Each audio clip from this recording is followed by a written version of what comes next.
এখানে আজকে এবং আমরা গত 2 দিন ধরে আমাদের আন্দোলন কর্মসূচি চলছে এবং আমাদের আন্দোলনটা হচ্ছে আইআরএ শিক্ষার্থী বান্ধব পরিবেশ নিয়ে আসা এবং আইআরএ সকল প্রকার অন্যায়, অবিচার, বৈষম্য, দুর্নীতি, চাটুকার এবং ফ্যাসিস্টদের বিরুদ্ধে আমরা সবাই 2 দিন ধরে কর্মসূচি পালন করছি এবং আমরা চাই যত দ্রুত সম্ভব এই অন্যায়কারীদের এবং এই দুর্নীতিবাজদেরকে বিচারের আওতায় আনা এবং আইআর থেকে বহিষ্কার করা।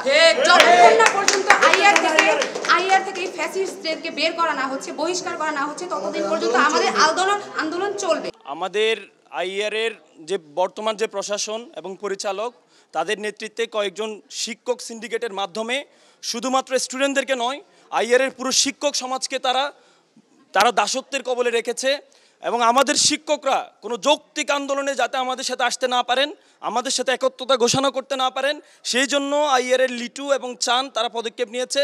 শিক্ষকদেরকে তারা অনেক দিন দমিয়ে রেখেছে, কিন্তু আইআরের 34 জন আমাদের সম্মানিত শিক্ষকগণ তারা আমাদের পাশে এসে দাঁড়িয়েছিলেন। আমাদের শিক্ষা ও গবেষণা ইনস্টিটিউটে যে স্বৈরাচারী প্রশাসন, সেই প্রশাসনের বিরুদ্ধে আজকে আমাদের অবস্থান।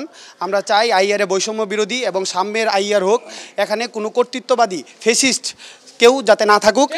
এবং আমরা চাই যে বিশেষ করে আইআরের বর্তমান ডিরেক্টর ওহিদুজ্জামান এবং সাবেক প্রক্টর ডক্টর মাহবুবুর রহমান লিটু, তাদের বিরুদ্ধে আমাদের শক্ত অবস্থান, তাদের অপসারণ করে আইআরে দ্রুততম সাম্যের আইআর গঠন করা হবে। এটাই আমাদের।